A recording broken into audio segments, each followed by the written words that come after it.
Seseorang niat benar membayar ya dengan segala usaha, maka nabilah wakil nanti di akhirat. Artinya utangnya itu kan diselesaikan oleh nabi di akhirat. Ya, innamal a'malu binniyat. Jadi ada berhutang baik dan berhutang buruk. Berhutang baik, semua baik buruk tergantung niatnya. Ya, innamal a'malu binniyat. Kalau dari awal-awal seorang ingin berhutang dalam rangka tidak bayar, ini niat yang buruk, hutang piutang yang buruk. Ya, atau dia tahu dia tidak akan mampu membayarnya, tapi dia berhutang, misalkan gajinya cuma 5 juta sebulan, dia berhutang ratusan juta bahkan sampai 1 miliar. Ini orang yang buruk, dia nggak bisa memperhitungkan. Ya, atau hutang-hutang yang untuk poya-poya saja, padahal bukan kebutuhan primer, bukan untuk makan. Ini orang yang buruk. Untuk apa? Untuk jalan-jalan, untuk ini, nah itu. Jadi ada dua. Dan yang dijamin Nabi nanti di akhirat, orang-orang yang berhutang untuk kebutuhan kehidupannya. Lalu wafat, dia sudah berusaha sedemikian rupa untuk membayarkan melunaskannya. Jadi fikih hutang piutang itu sederhana sekali, nggak perlu 1 tahun 2 tahun mempelajarinya. Ya, begitu. Ayatnya sudah bisa dipelajari sendiri, sudah banyak tafsirnya. Baik, kita baca aja ayat tersebut. A'udzubillahi minasyaitonirrajim. Ya ayyuhalladzina amanu idza tadayantum bid-dain ila ajalin musamma faktubu. Ayat ini dimulai dengan ya ayyuhalladzina amanu. Allah tahu orang beriman berhutang, makanya dipanggil ya ayyuhalladzina amanu, bukan ya ayyuhan nas. Kalau ya ayyuhan nas itu umum.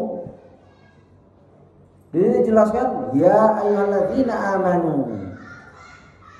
Hai orang-orang yang beriman, apabila kamu bermuamalah tidak secara tunai, kredit, hutang, untuk waktu yang ditentukan, hendaklah kamu menuliskannya. Biasanya kalau ada fi'il amr, ya, ulama merumuskan kalau ada fi'il amr jatuhnya wajib. Ati Allah, taatlah pada Allah, wajib. Fi'il amr. Di dalam bahasa Arab fi'il, ya, verb ada 3 di dalam bahasa Arab, madhi, mudhari, dan amr. Kalau bahasa Inggris kan banyak, kalau Indonesia 1 ya, kata kerja aja, ya kan?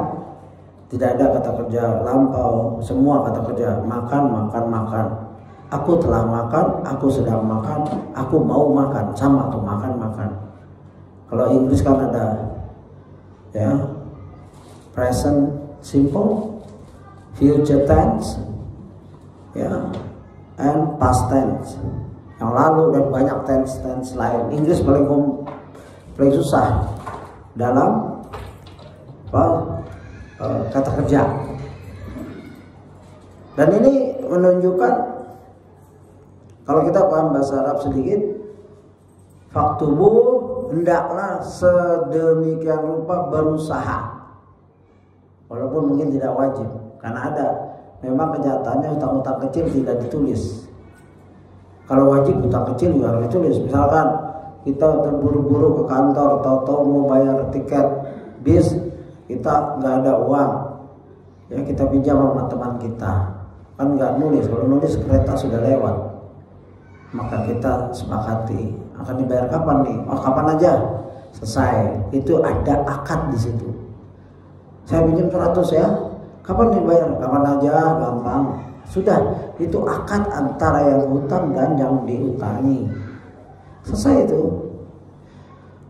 Atau antum tulis di WA, saya ngutang 100 kepada antum bayarnya kapan saja, kirim ke dia. Itu dia tulis. Ya. Apa gunanya? Satu, mengingat dua belah pihak. Kedua, menjalankan sunnah kitabullah, menjalankan Al-Quran dan menjalankan sunnah Nabiullah. Dapat pahala, berhutang tapi dapat pahala. Karena niatnya ingin melaksanakan syariat Islam yang dia mampu, mastata'tum. Ya, jadi mulai mindset kita berubah. Jangan sekedar nggak penting. Tapi kita mencari pahala dari semua sisi, karena dosa kita terlalu banyak dan kita nggak akan masuk jannah dengan amalan kita. Karena amalan kita sedikit, nikmat Allah terlalu banyak yang belum kita syukuri, dosa makin banyak. Na'udzubillah. Lalu dari sisi mana kita kok bangga dengan amalan kita sehingga meremehkan hal-hal seperti ini? Catat, sekecil apapun catat, karena ini perintah Allah. Ya, hai orang beriman, apabila kamu bermuamalah tidak secara tunai untuk waktu yang ditentukan, hendaklah kamu menuliskannya. Wal yaktub bainakum katibun bil adl. Dan hendaklah seorang penulis di antara kamu menuliskannya dengan benar. Misalkan tidak ada saksi, siapa nih yang nulis? Bagusnya yang dihutangi. Kalau yang berhutang akan nulis maunya, dia simpan. Yang dihutangi, antum ngutang ke saya tulis ya silakan. Atau dua-duanya menulis dengan HP, dengan notebook dan lain silakan. Ya, tapi adil. Jangan dihutangi 100, nulisnya 150. Nggak dicek lagi. Dicek, mana tulisan kamu? Oh ya 100 benar. Kapan dibayarnya? 20 hari lagi. Ya sudah selesai. Sah itu. Itu muamalah dua-duanya dapat hutang. Dan yang paling banyak dapat pahala adalah yang menghutangi. Yang berhutang dapat pahala karena dia ingin menjalankan syariat Allah yang mulia ini. Begitu. Ya, jadi dan hendaklah seorang penulis di antara kamu menuliskannya dengan benar, atau saksi, ya, pihak ketiga. Pihak ketiga adil, dia tidak dihutangi, dia tidak hutang, tapi dia hanya mencatat, dia yang nyatat, diimlakan. Nah, di sini jelaskan, ya. Wa ya'ba katibun an yaktuba kama 'allamahullah. Dan janganlah penulis enggan menuliskannya sebagaimana Allah mengajarkannya, maka hendaklah ia menulis. Jadi orang berhutang hendaklah manggil saksi, satu orang untuk menulis ini yang tidak berpihak kepada yang dihutangi dan kepada yang menghutang. Dia harus adil. Dan hendaklah jika kita dijadikan saksi, kita harus siap. Ini perintah Allah, ya. Begitu. Perintah Allah ini, ya. Dan janganlah penulis enggan, wala ya'ba. Ya'ba nggak boleh nolak. Ini syariat. Kecuali antum darurat, wah saya mau istri saya sakit, saya nggak bisa jadi saksi. Oh iya, cari yang lain. Seorang beriman salah satu tugasnya adalah menyaksikan jika diminta, menasihati jika diminta nasihat, menjadi saksi jika dia diminta jadi saksi. Dan ini berlaku di negara non muslim, negara kafir Australia. Kalau kita ada kasus, tentu kita diambil oleh pemerintah, kamu jadi saksi ya, di sana juri namanya. Itu nggak boleh nolak. Langsung pemerintah datang ke kantornya, kamu kerja ya. Mereka tuliskan kamu libur cuti selama seminggu, digaji penuh, diambil. Mereka duduk, itu namanya tim juri dari orang awam, mungkin dari petani, dari guru, dari senior citizen. Itu nggak boleh nolak. Kalau nolak ditangkap dia. Ya, karena dia yang menentukan guilty or not guilty. Ini orang dihukum atau dibebaskan. Itu masyarakat diambil di sana. Jadi kita memahami ayat ini, Wala ya'ba katibun an yaktuba kama 'allamallah. Ya. Karena 'allamahullah. Karena dia bisa nulis, dia dapat nikmat bisa nulis, Allah yang ngajarkan. Maka bersyukur dengan menjadi saksi, jangan enggan. Oh, saya mau jadi saksi, asal yang penting komisinya segini. Enggak boleh seperti itu. Hutangnya cuma 200.000 rupiah, jadi saksi minta 300, ombok yang berhutang 100. Na'udzubillah. Enggak ada sifat sosialnya sama sekali. Dan Nabi menolak, Nabi jadi saksi diminta sama seorang tua. Oh, ya Rasulullah, aku ingin kau jadi saksi, aku ingin memberi hadiah kepada anakku. Apakah engkau kasih yang lain? Yang lain seperti ini? Tidak. Oh, aku tidak mau jadi saksi seperti itu. Ya, antum lihat, ini nggak ada kezaliman, jadi saksi nggak apa-apa. Dan antum boleh memeriksa, antum utang untuk apa? Boleh. Oh, anak ingin jalan-jalan, ini itu. Jangan ya akhi, nasihatin boleh. Sebagai saksi sebelum antum jadi saksi, ini piutang dalam rangka apa? Oh, istri saya sakit, saya perlu obatin itu. Oh, baru antum jadi saksi. Boleh seorang saksi menanya kepada yang ingin berhutang. Begitu. Antum bayar ya. Ini saya mau jadi saksi nih. Atau asal antum bayar. Kapan antum bayar? Seminggu. Pikir lagi, mungkin antum belum punya duit seminggu, sebulan lah. Ya sebulan, begitu. Boleh diskusi, saksi boleh berdiskusi. Dia tidak boleh nolak dan dia harus mengamalkan ilmunya. Karena dia bisa nulis, dia bisa, ini dari Allah. Allah mengingatkan ini. Kama 'allamahullah. Kita apa langsung lahir langsung bisa nulis? Enggak. Allah itu Rabb. Rabb itu ada makna tarbiyah. Sama itu akar katanya. Rabb, pemelihara, pendidik, pencipta. Tarbiyah dari situ, mendidik dengan perlahan-lahan. Kita dari tidak bisa jalan, bisa nulis dan lain-lain, itu dari Allah semua. Ya, melalui orang tua kita, melalui guru kita. Maka tanda bersyukurnya kita mau jadi saksi jika diminta.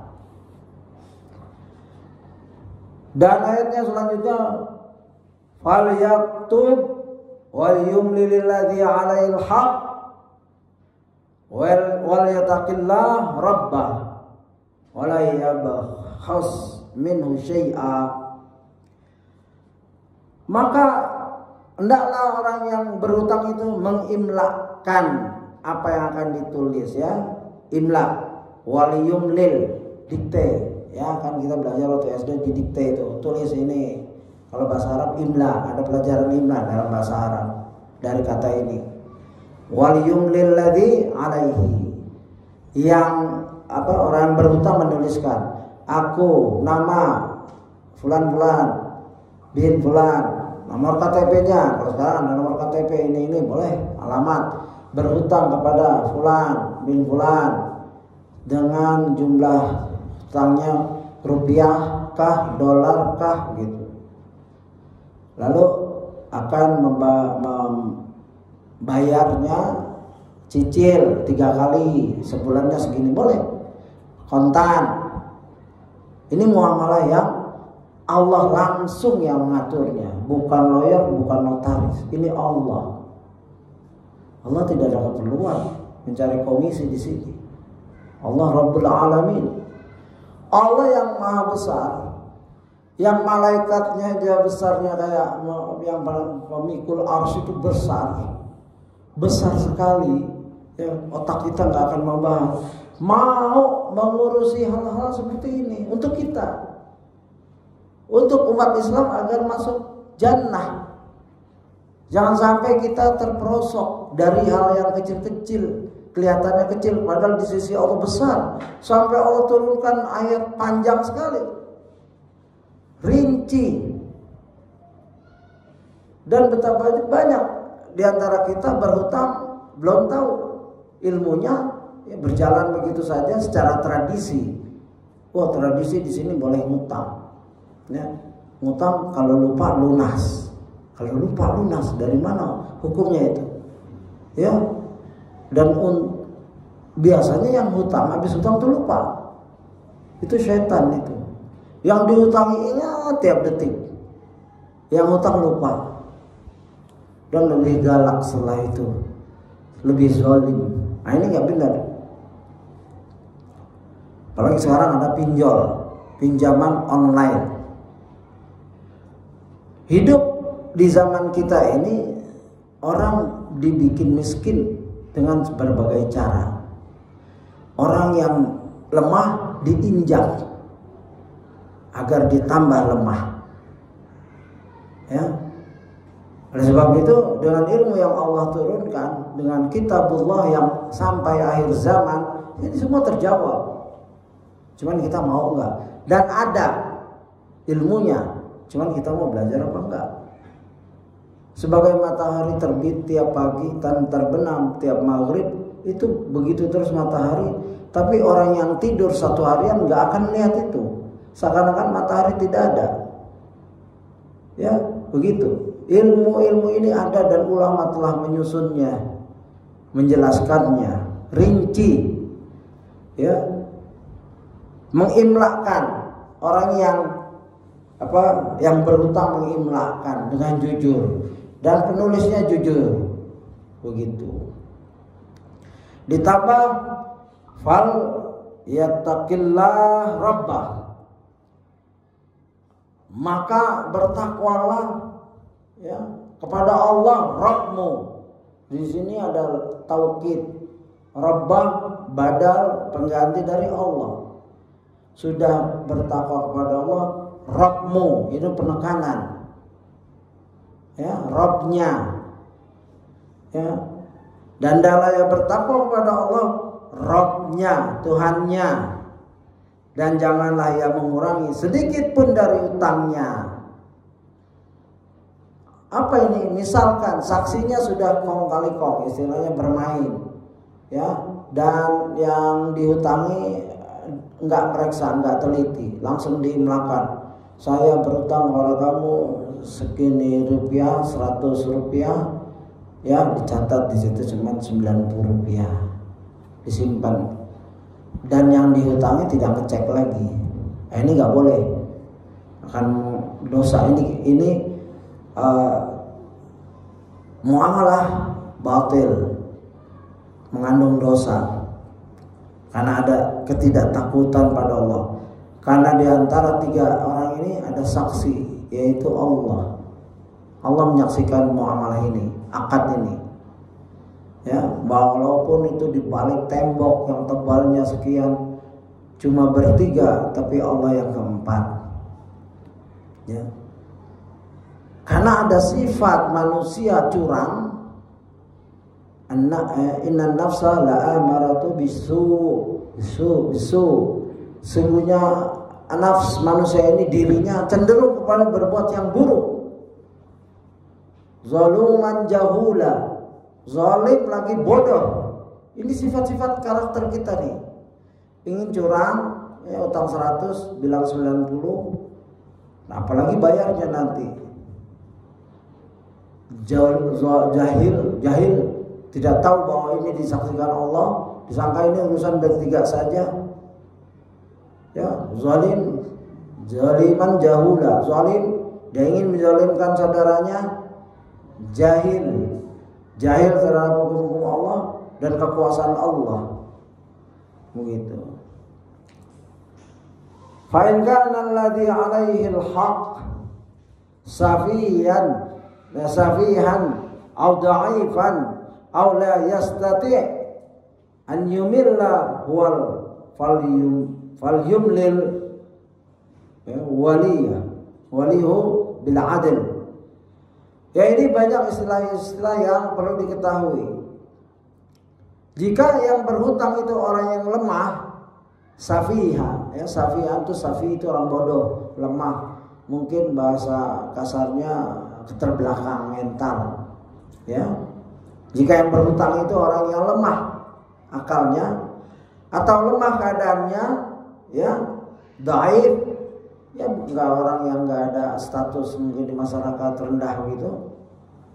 Aula yastati an yumil, Ya, atau dia sendiri tidak mampu mengimlakan, dia nggak bisa mengimlakan, yang mungkin gagu, ya, apa tuh, nggak bisa bicara, ya. Maka hendaklah walinya mengimlakan dengan jujur. Tapi dia punya wali, berarti dia harus punya wali, ya. Dengan bahasa isyarat, walinya ini yang akan mengimlakan bahwa saya berutang segini-segini dengan bayar cicilan tanggal segini, berapa kali atau sekali begitu. Dan ini penting, dan begitu detailnya Allah. Allah mengetahui hambanya, di antara hambanya ada yang bodoh. Allah mengetahui hambanya, di antara hambanya ada yang lemah, malu bicara, nggak mampu. Maka dia boleh mengambil wali yang dia percaya, saksi yang dia percaya. Wali di sini wali. Atau orang itu tidak bisa bicara, walinya bisa menjelaskannya, ya. Ditambah lagi wastashhidu syahidaini min rijalikum, dan saksikanlah dengan 2 orang saksi, ya, dari orang-orang lelaki di antara kamu. Ambil 2 saksi. Jadi mencatat ada saksi, pencatat ini ada saksi, dan laki-laki 2 yang sehat, yang adil. Ya, begitu telitinya Allah. Saksi ada, dicatat, diimlakan, didiktekan, ya, dan mempunyai syarat adil, ya, nggak sembarangan.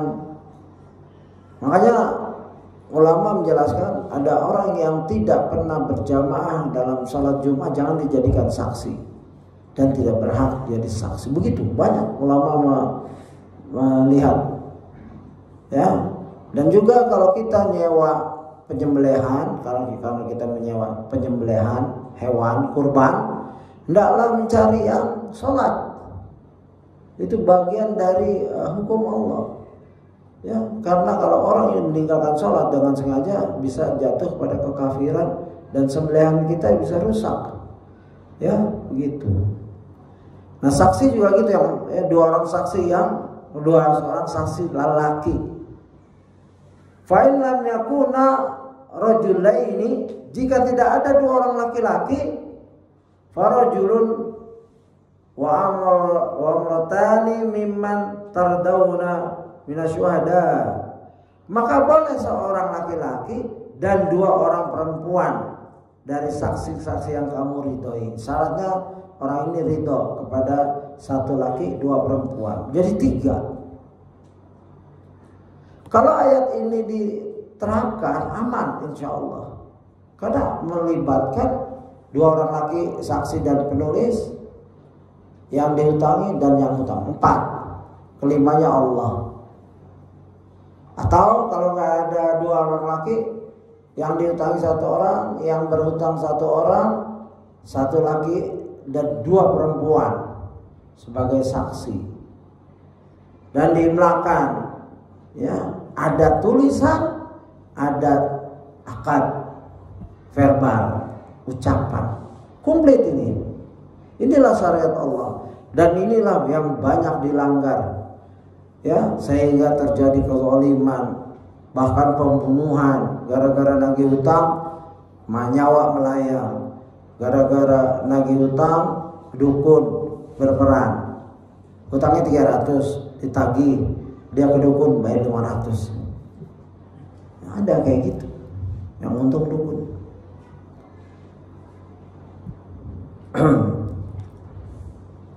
Dan di sini dijelaskan, ya, indadilla ihdahuma fatuzakkiru ihdahuma al-ukhra, ya. Gunanya apa saksi ini? Allah yang menjelaskan, supaya jika seorang lupa, maka yang seorang mengingatkannya. Ada 3 saksi, 1 laki 2 perempuan. Yang 1 lupa, 2 perempuan mengingatkannya. Yang perempuan 2 ini lupa, seorang laki ini mengingatnya. Oh, fulan punya utang, itu kita jadi saksi. Begitu. Inilah muamalah dalam Islam. dan nggak diterangkan oleh Allah besar atau kecil, seharusnya dijalankan. Ya.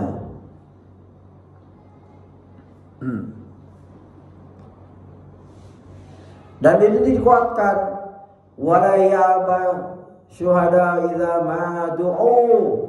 Janganlah saksi-saksi itu enggan memberi keterangan apabila mereka dipanggil. Jadi kalau kita lagi lewat, mereka kenal, fulan sini jadi saksi dulu ya. Itu nggak boleh nolak. Ini bagian dari syariah.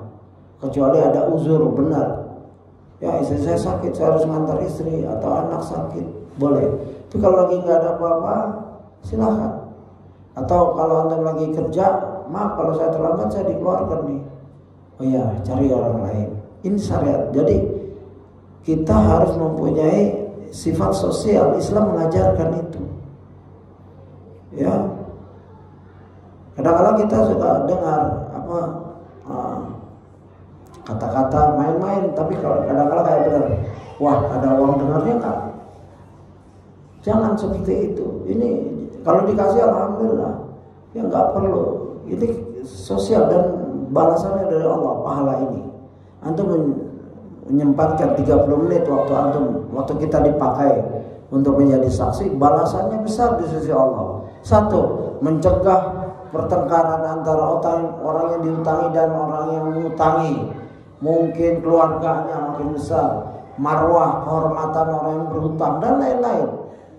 Ya, antum nggak tahu di sisi Allah waktu antum waktu kita yang tersita 1 jam, setengah jam, di sisi Allah itu besar sekali.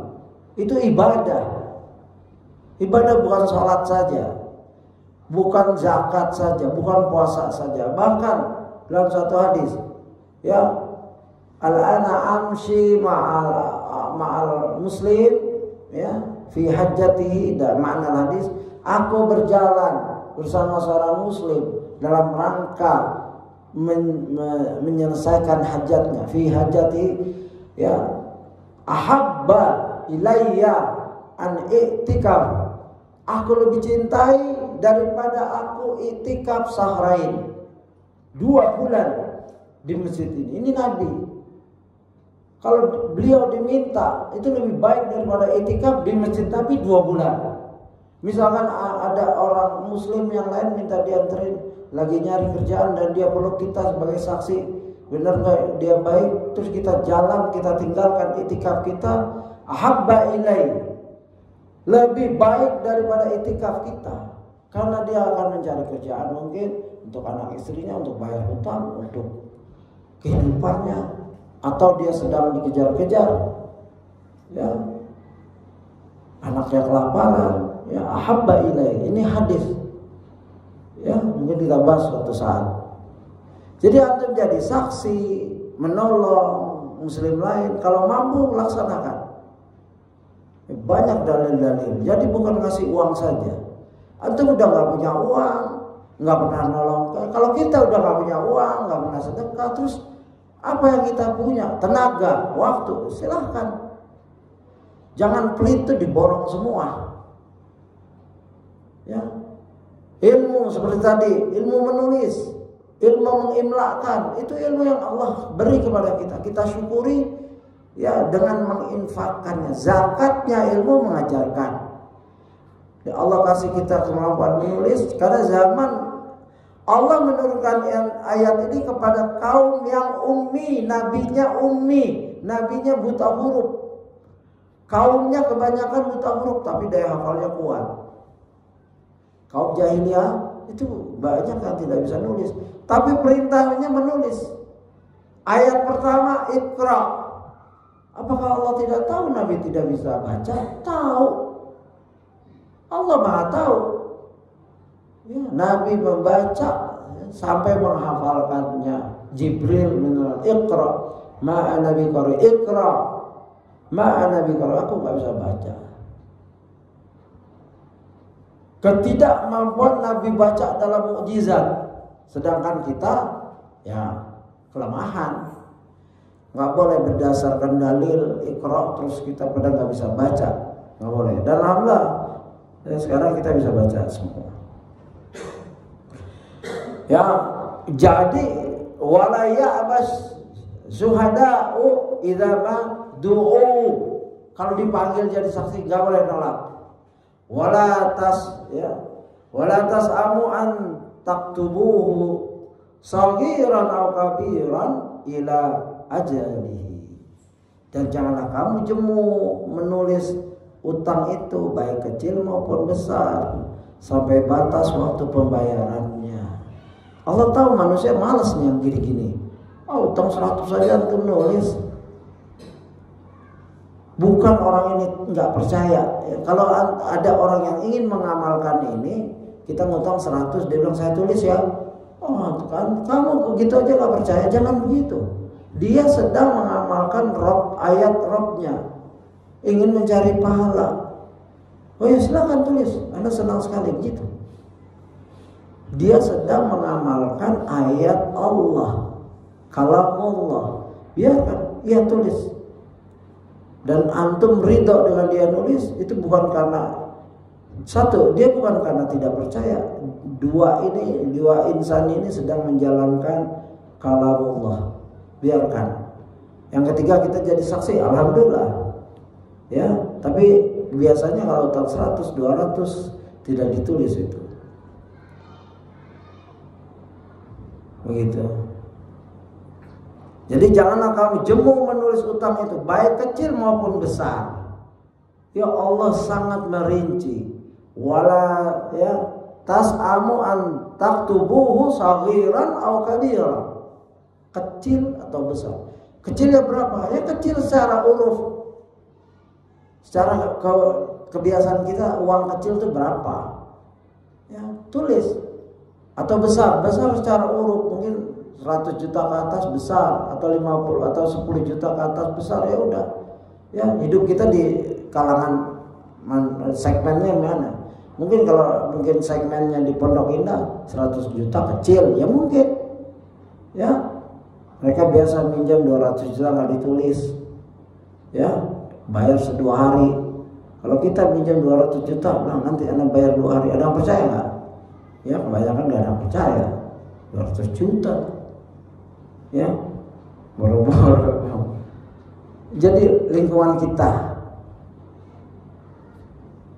yang dipinjemin juga belum tentunya 200 juta kan? Itu. Dan di ayatnya dilanjutkan zalikum aqsatu 'indallah. Yang demikian itu lebih adil di sisi Allah.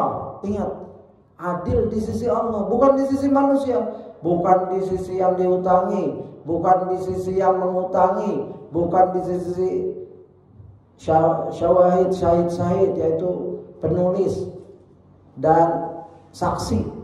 Langsung Allah, dzalikum aqsatu 'indallah wa aqwamu lisyahadati wa anna alla tartabu. Yang demikian itu lebih adil di sisi Allah dan lebih dapat menguatkan persaksian dan lebih dekat kepada tidak menimbulkan keraguanmu. Jadi semua keraguan dalam hutang piutang selesai, ditutup oleh Allah.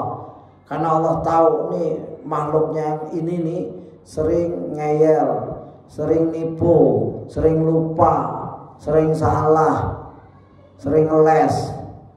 Habis hutang lupa, yang ingat ya dia yang baik-baik bagi dirinya.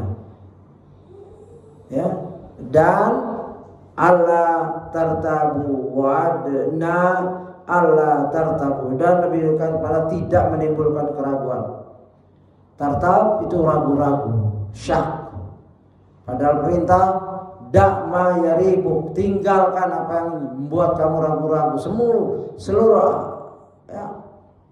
Seluruh ajaran Islam ini meninggalkan yang ragu-ragu. Subhan. Di sini Allah menutup celah itu. Begitu. Ila antakuna tijaratan hadirah tudirunaha bainakum walaysa alaikum junah alla taktabuha. Ya, tulisan muamalahmu itu, ya, tulisan itu penting. Kecuali jika muamalah itu perdagangan tunai yang kamu jalankan di antara kamu, maka tidak ada dosa bagi kamu jika kamu tidak menulisnya. Kalau sifatnya tunai, ya ada barangnya, ada pembeli, ya saya bayarin ini ya selesai segini, sudah.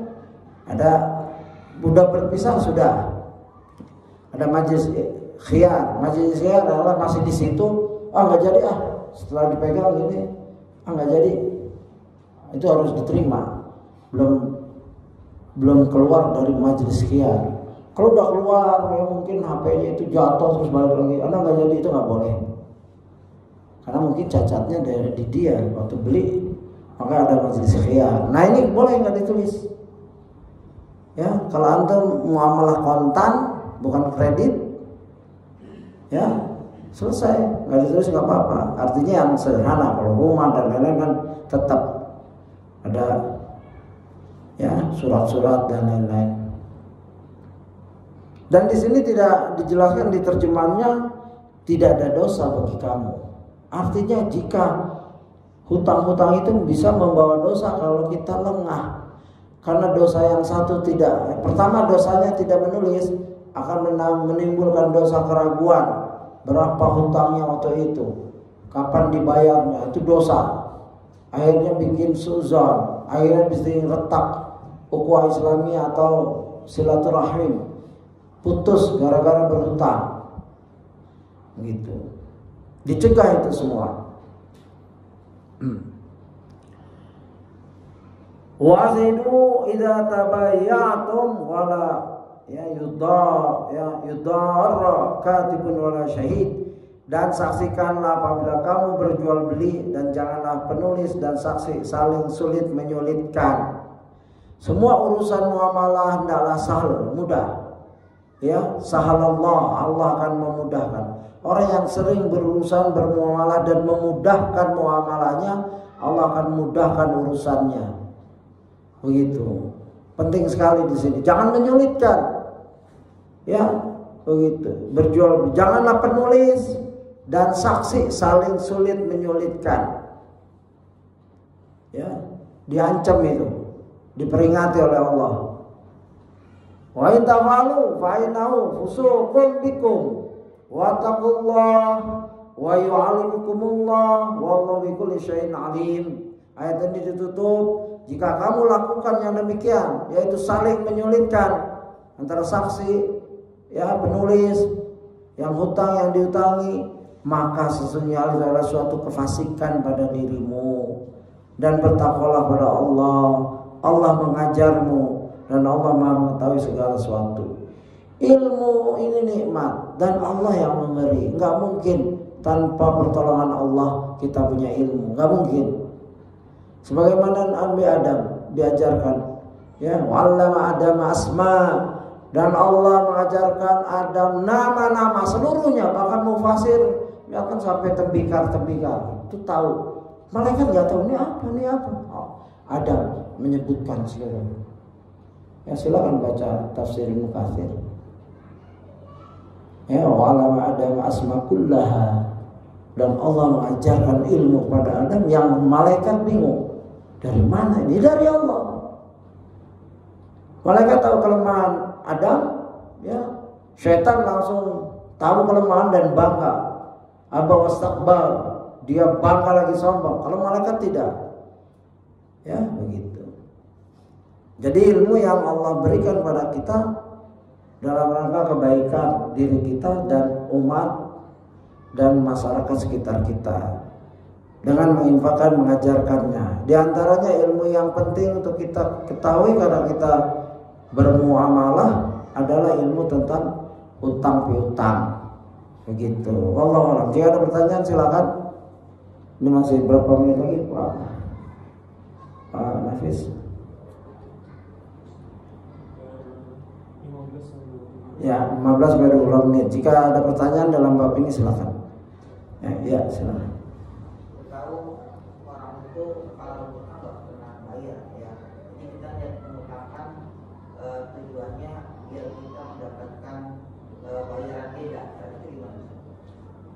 Kita mengutangkan agar dia membayar di akhirat. Oh, di akhirat. Iya. Oh. Ya, ada memang seorang mempunyai kebiasaan kalau utang tidak bayar gitu. Tapi tetap kita mengutangi dalam rangka nanti bayar di akhirat gitu.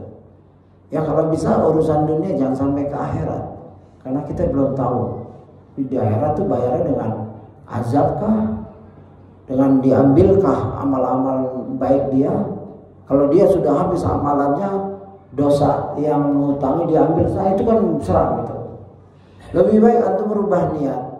Karena seorang ini sering utang nggak bayar, ya nggak usah utang lah, ini hadiah untuk antum, gitu. Ya ini sedekah untuk antum, ini hadiah untuk antum. Ya, kalau bisa ditagih agar dia ingat, ya kewajibannya. Bukan masalah jumlahnya. Antum tagih, misalkan dia janji, karena utang ya 100.000, nanti ada bayar sebulan lagi. Tagih sebulan, antum kata mau bayar sebulan lagi. Oh, anda nggak punya duit, ya udah anda sedekahkan, gitu. Di dunia aja, urusan dunia, jangan sampai di akhirat. Ya, tapi kalau antum sudah kesal, kasih tahu, antum mau bayar di dunia apa di akhirat, kasih tahu dia, di akhirat aja. Ya udah, orang diancam aja, diancam akhirat, memilih akhirat. Biasa kan udah kesal kita gitu, antum mau dibayar di dunia apa di akhirat ini cara begini, di akhirat aja, ya. Apalagi dia memahami hadis yang salah itu, Nabi yang akan bayarin anak, tenang aja. Antum dibentrokin nama Nabi ya kalah. Ya, jadi ada unsur pendidikan di sini dengan menyatakan, karena dia kita tahu ya orang ini hampir nggak pernah bayar hutangnya, antum sedekahkan, nanti nggak usah utang, anak kasih, begitu. Ya itu lebih aman.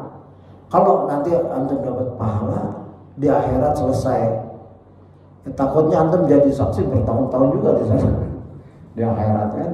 Kita nggak mau rusak manusia di akhirat, kita mau nafsi diriku. Maka muamalah selesaikan di muka bumi ini, ya gitu. Allahu a'lam.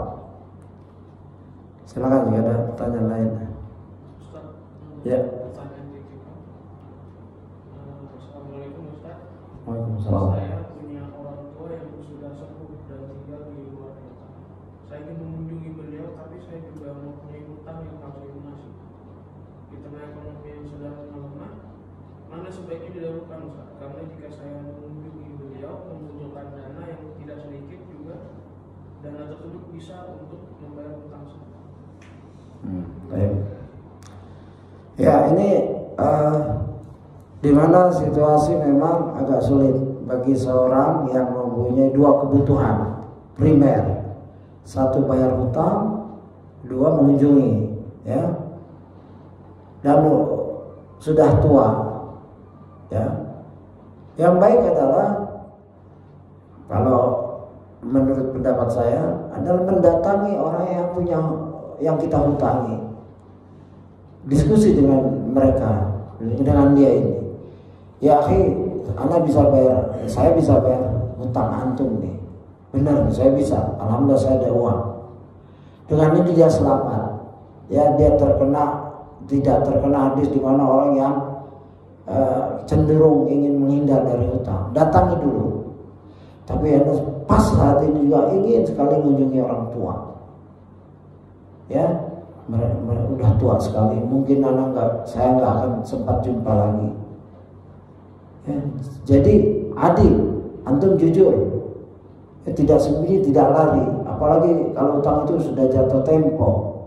Tidaklah seorang yang berutang, ya gentleman, ya sanggup berdiri tegak di depan yang mengutangi, bukan untuk nakut-nakuti, bukan untuk ya melunaskan perjanjiannya. Ini saya ada uang, saya ingin bayar, tapi bersamaan ini saya ada orang tua sudah nunggu, mungkin sudah 4 tahun, 5 tahun saya nggak pernah ya lebaran dengan mereka, terserah, begitu. Kalau itu bukan urusan saya, ya sudah bayar. Ya, karena tidak bayarnya kita berurusan di akhirat nanti. Ya, kita termasuk orang-orang yang berhutang dan menghindar dari membayar hutang. Nah, hadisnya belum saya bacakan, itu banyak sekali. Ya, ini termasuk orang yang ada niat tidak bayar. Dengan ini sudah. Dan kita datang, kita telepon orang tua kita. Sebelum kita datang kita telepon, ya Abi, Umi, nah, saya punya uang untuk mengunjungi, tapi bersamaan saya punya hutang. Kalau saya kunjungi, saya tidak bisa bayar hutang. Bisa enggak? Ya, bagaimana menurut Abi, Umi? Ya, pasti ibu bapak ya tahu anaknya kondisinya, bukan anak yang mampu menjalankan dua kewajiban ini. Dia akan ya sudah nggak apa-apa. Yang penting video call, telepon, doa. Kalau doa sampai, jadi berbeda benua pun sampai. Ya, jadi dua-duanya terselesaikan. Kalau bapak ibu, saya nggak mau tahu, ya. Kalau nggak mau tahu, kamu datang. Ya sudah, ngomong sama orang yang dihutangi, nih orang tua saya seperti ini, gimana? Ya udah, bayar setengah. Atau antum lunasi yang jatuh tempo, antum minta lagi ke orang lain. Selesai. Yang jatuh tempo ini udah sering utang kita, selesaikan ini satu. Bayar utang. Untuk mengunjungi orang tua, cari orang yang baik lagi yang bisa kita hutangi. Tapi kalau kita udah terkenal orang yang tepat janji, ya hutang selalu bayar, biasanya mudah dapat rekomendasi. Ya, oh ya, kamu ini saya perlu, jadi saya ambil uang ini. Tapi itu bisa tuh hutang pada teman saya yang itu, teman kita yang itu. Begitu. Jalan itu insya Allah ada. Bisa bayar hutang, bisa mengunjungi orang tua. Walaupun dengan hutang nggak apa-apa. Dan bilang saya bisa utang nggak? Saya perlu mengunjungi orang tua ini, udah bertahun-tahun saya nggak kunjungi. Mungkin orang itu akan, oh ya, nggak usah utang, Afif. Ini ambil. Itu jadi jalankan dua sisi ini dengan bijaksana dan berdoa pada Allah agar semua dimudahkan.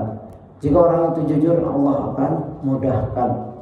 Ya, as-sidqu yahdi ilal bir, al-bir yahdi ilal jannah. Jujur kepada orang yang hutang kita, ya, dan jujur kepada orang tua kita bahwa kita punya hutang, punya tanggungan, ya, nggak usah takut.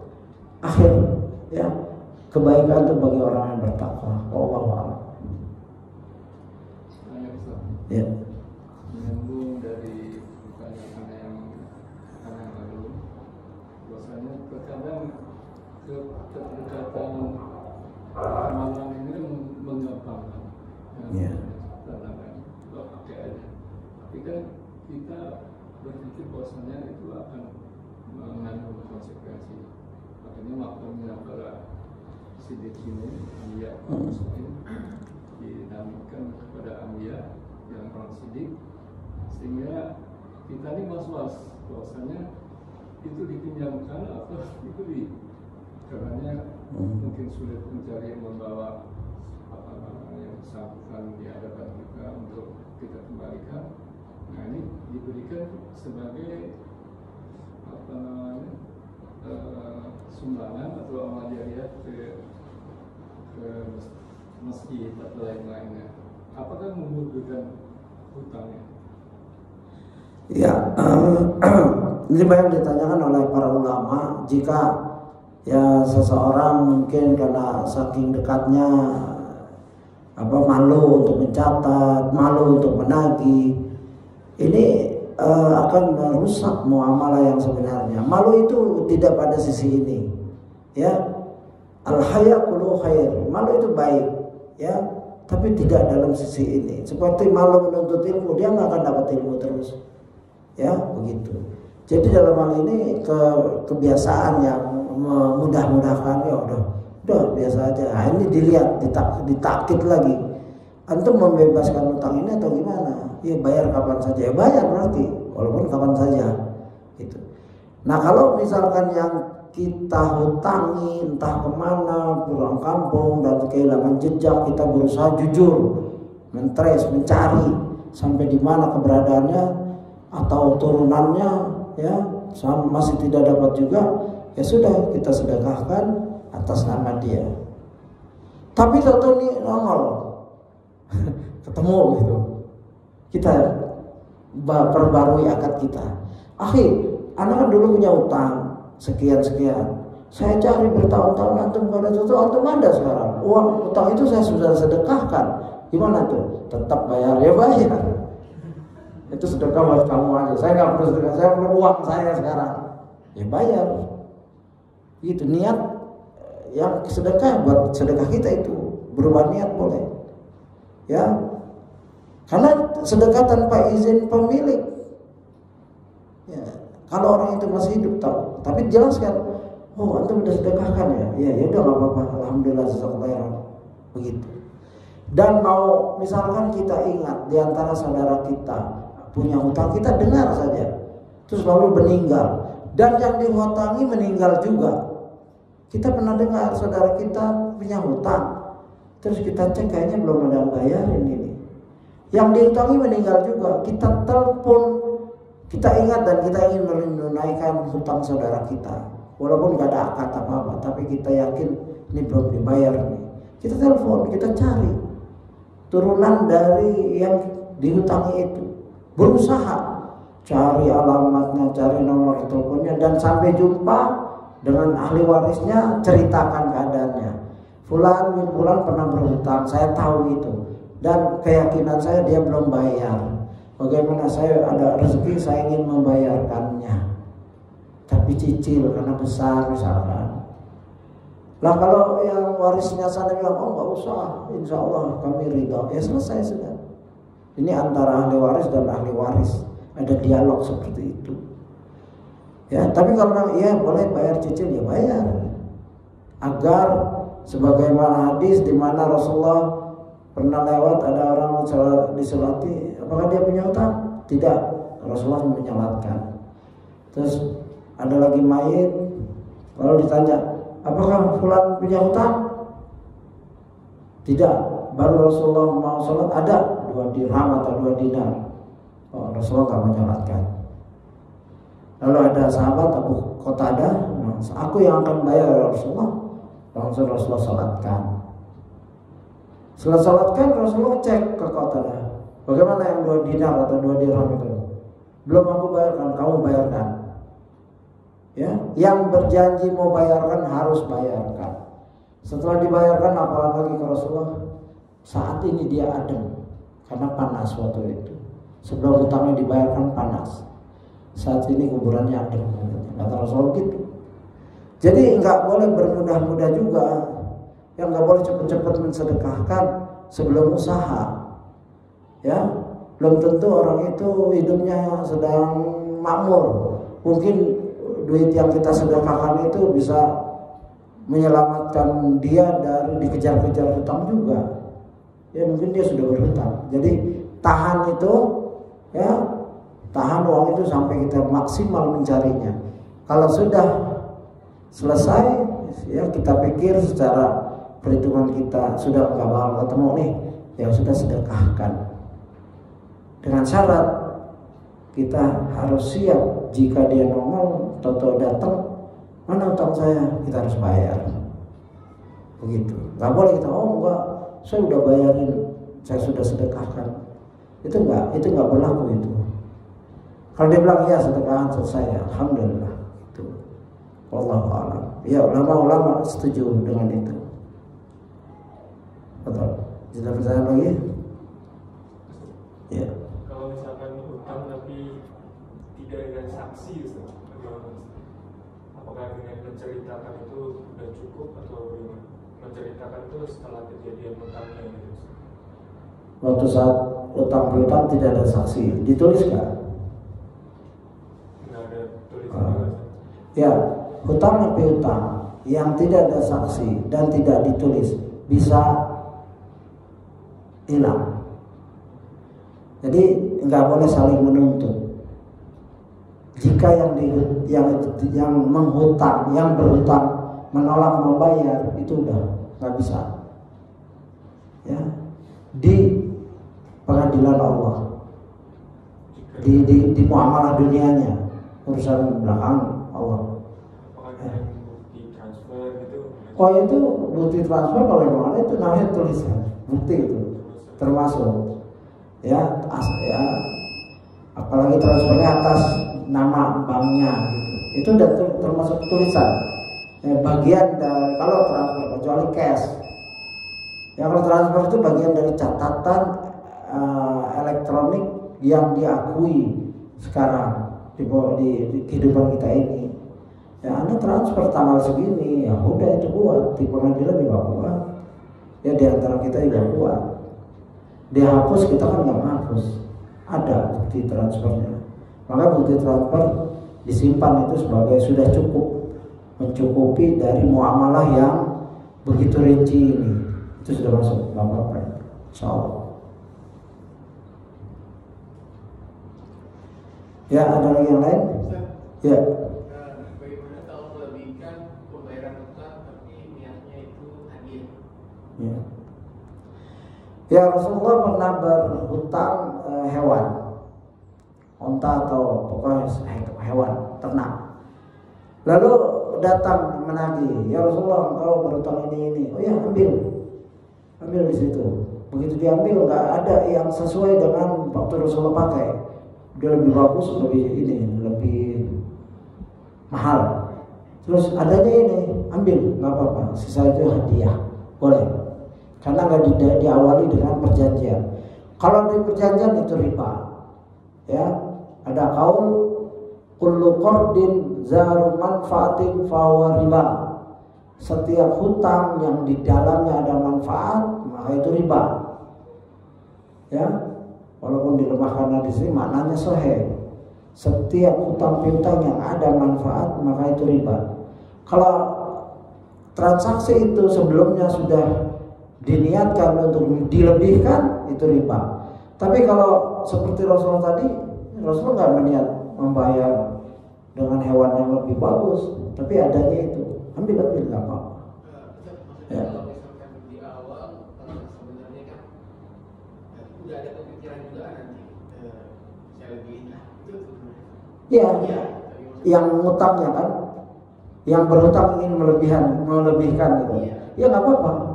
Yang penting yang diutangi jangan punya itikat gitu. Kamu lebihin ya nanti ya itu udah riba itu. Ya, yang kita nih yang diutangi diam saja. Tapi yang berhutang karena bersyukur dia melebihkan itu bukan riba. Tidak ada perjanjian dan tidak tahu yang diutangi itu tidak tahu. Gitu. Ya itu namanya sedekah orang yang yang dihutangi. Sedekah orang yang dihutangi, bersyukur, tanda syukur dia lebihkan. Itu Allah a'lam. Ya. Jadi cuma punya niat ya.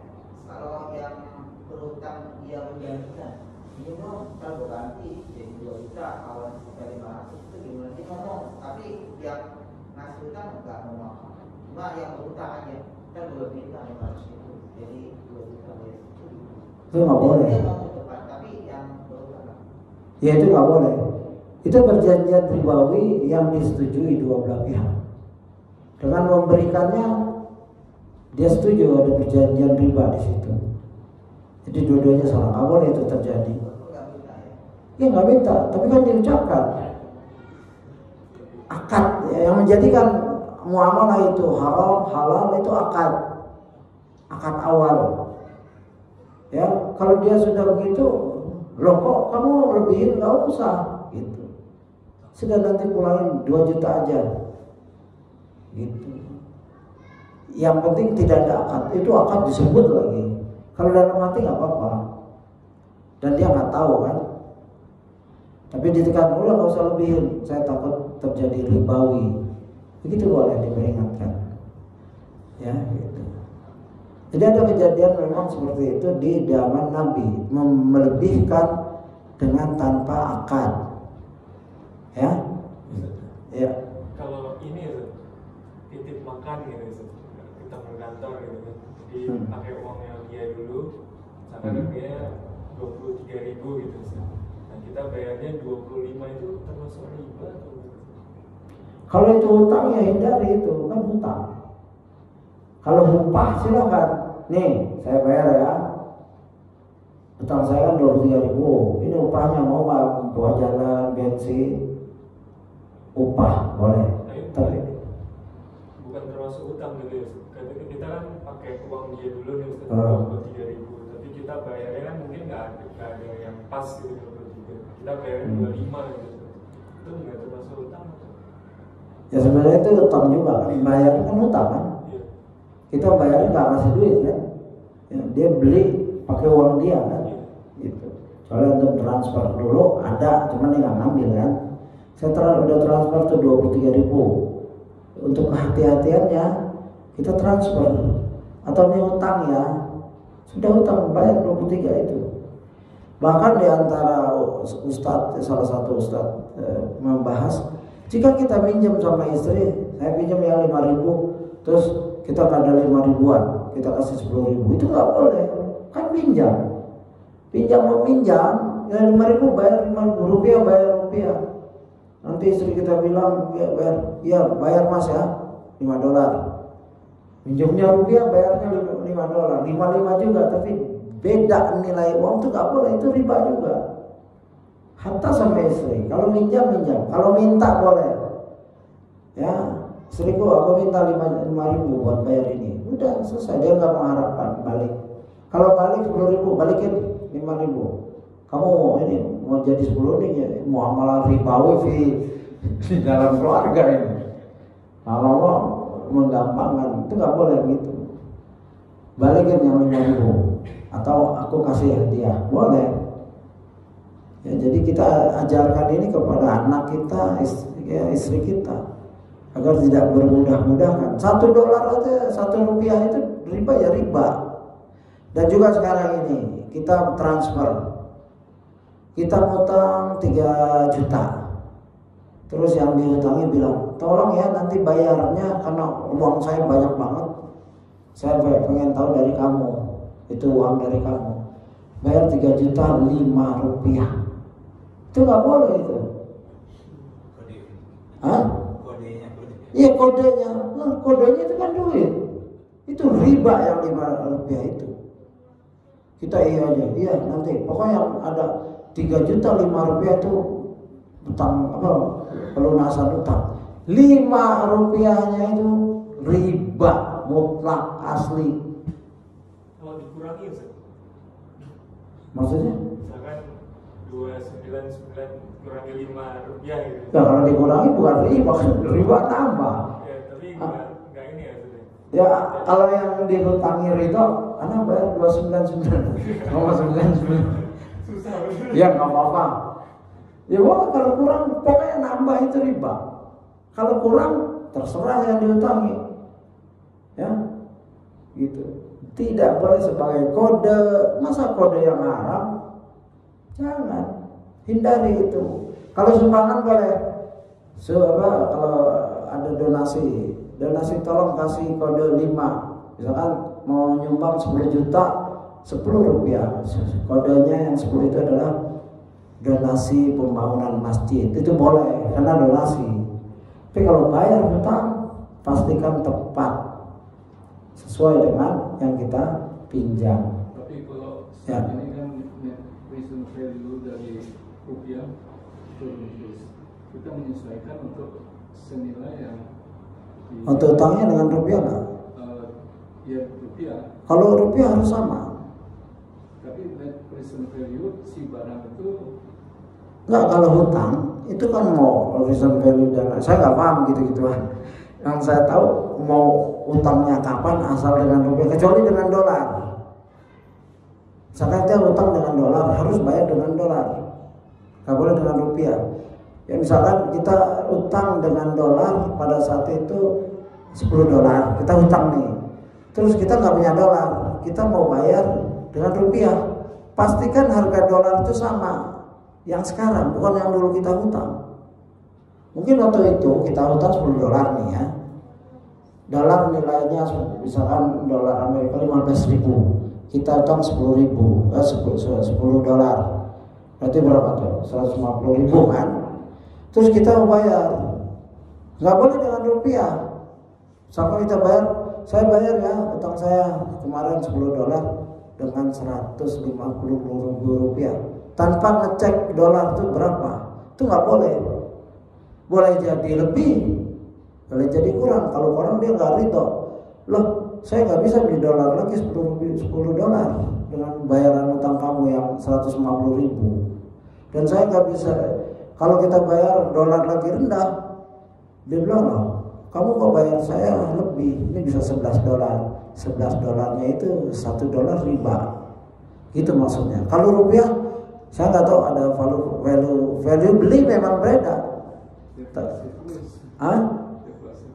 Ya makanya ditentukan waktunya. Ya boleh pada saat itu nilai rupiahnya disesuaikan dengan emas, walaupun utangnya dengan rupiah kan. Misalkan seseorang utang 10 juta 20 tahun yang lalu, terus mau bayar baru 20 tahun ini mau bayar dia. Saya punya utang dulu 20 tahun yang lalu, bayar 10 juta. Kasihan kan yang diutangi? Ya kan?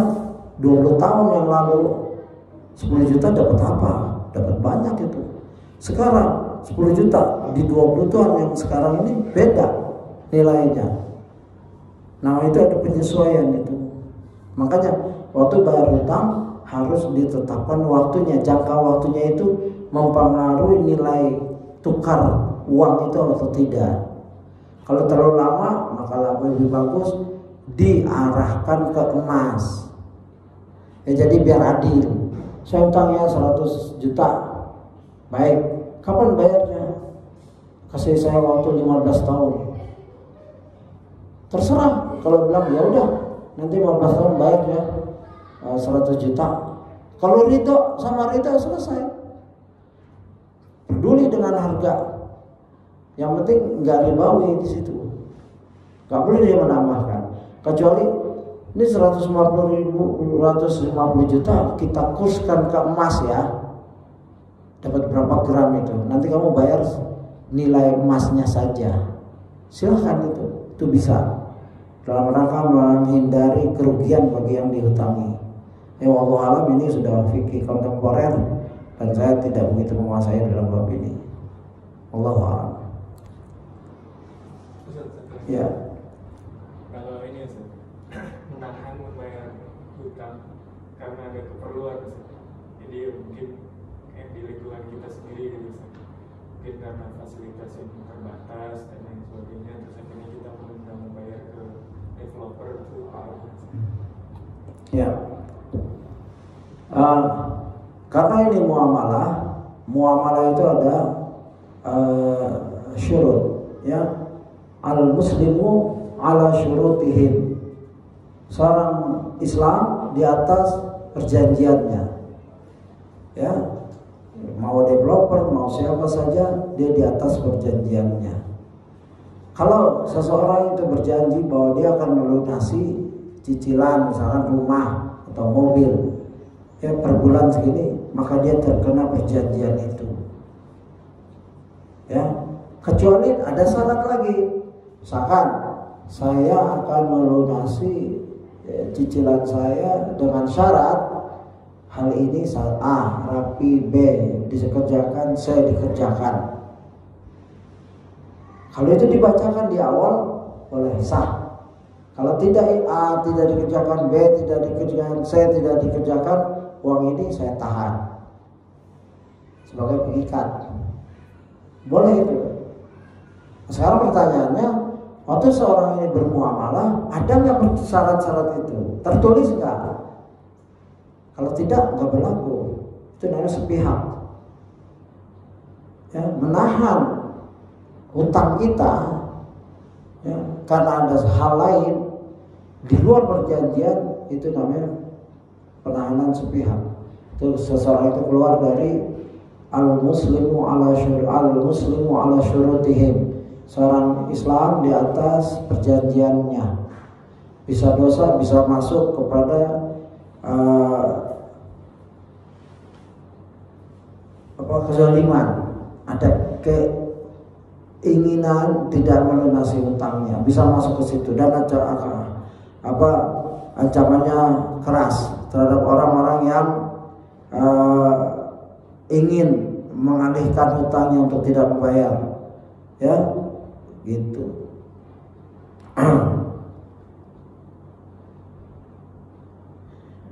Ya.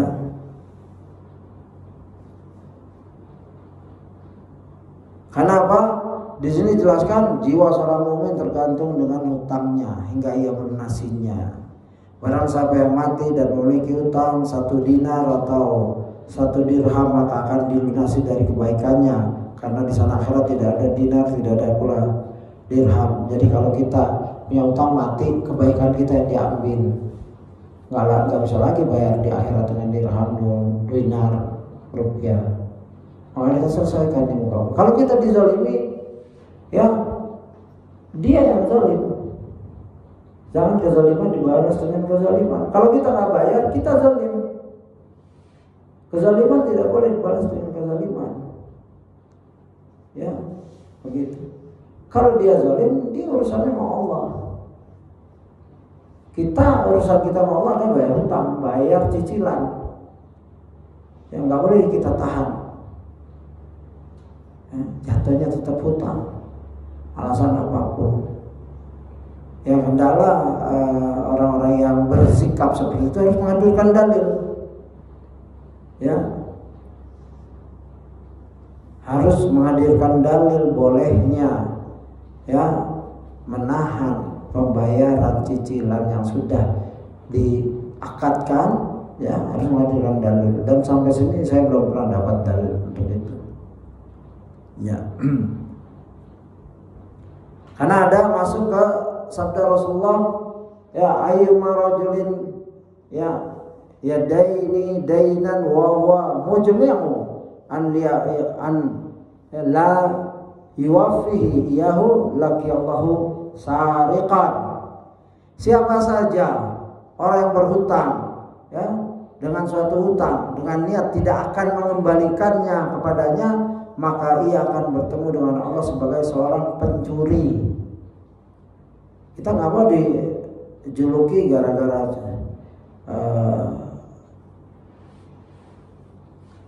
kezaliman orang yang kita udah ngasih hutang itu, ya, mungkin ada kezaliman di situ, terus kita jadi syarik, pencuri, ya, nggak mau. Lebih baik kita bebaskan diri kita, ya, kewajiban kita jalankan, hak kita minta pada Allah.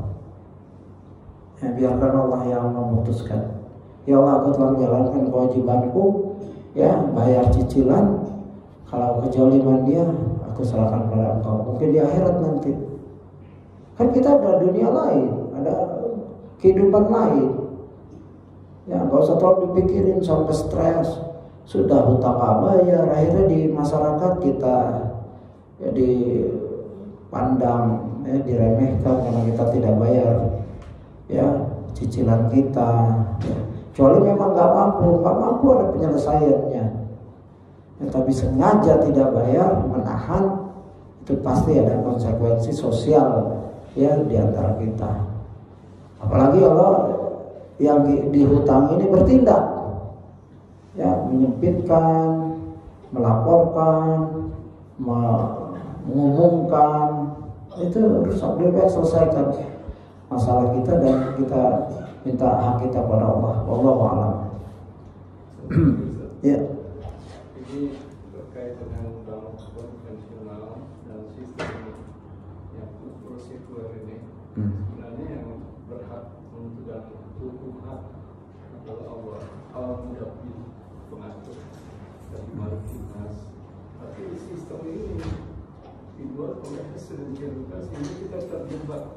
Sebenarnya kita tidak boleh mendekati.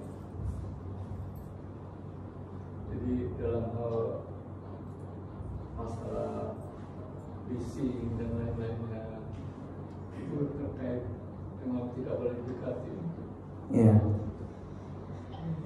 Ya, karena memang Indonesia negara yang tidak berhukum dalam hukum Islam, syariat Islam, jauh bahkan. Tapi bukan artinya kita tidak bisa tinggal di sini. Kita masih bisa hidup di sini dan bermuamalah. Tinggal kita memilih seperti ya syariah, ya real estate yang syariah yang berusaha, tidak ada riba perjanjiannya gitu. Walaupun belum sempurna, ya nggak apa-apa. Ya kita jalankan itu semampu kita, mastata'tum. Ya kita berusaha bermuamalah semampu kita, tidak ribawi. Dan perumahan-perumahan seperti ini sudah memberi fasilitas itu, walaupun belum sempurna, masih ada kezaliman, ya. Bahkan harganya mungkin lebih mahal dari konvensional, tapi akadnya yang beda. Misalkan kita datang ke konvensional, harga murah, tapi ribawi, itu hindari, karena riba itu kan deklarasi perang pada Allah, itu bahaya sekali. Sedangkan ini ada kezaliman. Ya, tapi bukan riba, mismanagement kah, mahal kah, ya fasilitasnya kurang bagus kah, ya itu yang perlu dilengkapi oleh pengusaha-pengusaha atau real estate yang sudah ke arah syariah tapi belum sempurna. Sebagaimana orang yang meninggalkan sholat itu buruk sekali dibanding orang yang masih sholat, masih ada bid'ahnya, masih ada kelemahannya, masih ada salahnya. Udah sholat dia, sudah sholat. Ada satu orang enggak sholat sama sekali. Nah, bank juga begitu. Ada sudah berusaha menerapkan syariat, tapi masih ada sisi-sisi ribawinya atau kezaliman. Nah, kita pilih yang ringan itu, gitu. Kalau menunggu syariah semua, di Saudi juga masih banyak ribawi. Padahal sudah menegakkan tauhidnya bagus, amanatnya bagus, tapi tetap dikontrol oleh pemerintah.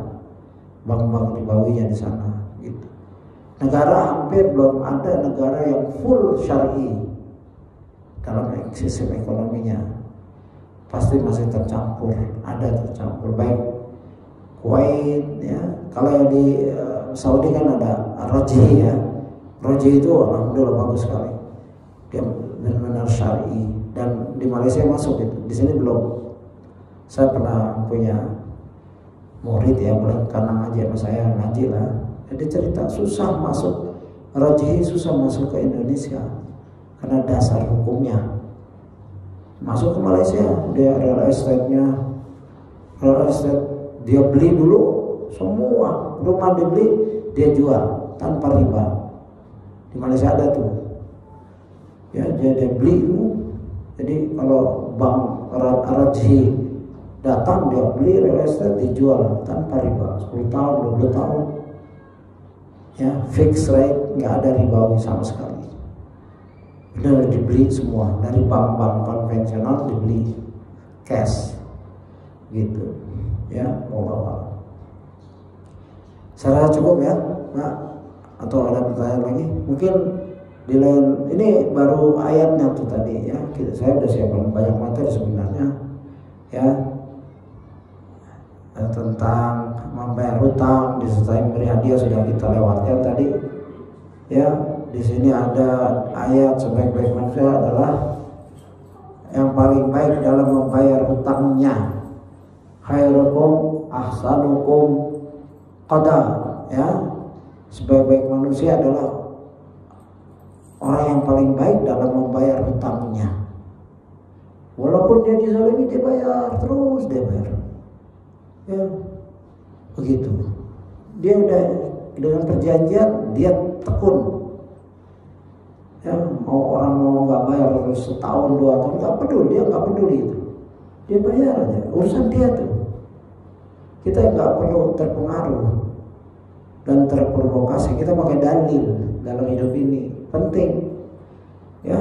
Enak itu, nggak bayar 2 tahun dikontrakin, hasil kontrakannya banyak. Ada kayak biarin aja, enak di dunia sebentar aja itu. Di akhirat gimana nanti, ya.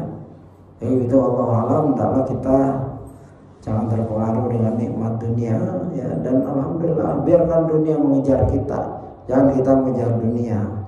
Kalau kita takut pada Allah, Allah akan bukakan pintu-pintu rezeki, kemudahan dalam hutang, dalam bermuamalah, dalam mendidik anak, dalam mendidik istri, dalam bertetangga, bermasyarakat. Insya Allah Allah akan selalu menolong kita.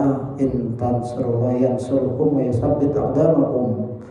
Jika kita menolong agama Allah, Allah akan menolong kita dan menguatkan tapak kita di muka bumi ini. Wallahu a'lam. Mohon maaf jika ada jawaban yang tidak tepat, nanti kita akan bahas lagi. Dan kesalahan semua dari saya dan syaitan, kebenaran dari Allah kalau kita amalkan semampu kita. Subhanakallahumma wa bihamdika, asyhadu an la ilaha illa anta, astaghfiruka wa atubu ilaik. Assalamualaikum warahmatullahi wabarakatuh.